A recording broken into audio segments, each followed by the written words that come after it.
Hi guys, in today's video I'm going to share with you Blum Autoclicker. So if you want to use it, it is up to you, but I do not recommend that. So first you need to open Play Store and you need to search for the Autoclicker. So you can find many apps here that you can use and you can download that.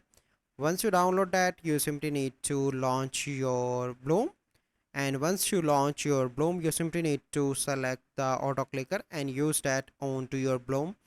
So it worked for some, but I personally do not use it and do not recommend it to you, but some people do that and use this. So if you want to use, you can easily use auto clicker on Blum, and hopefully it will help you. So I hope you find this video helpful.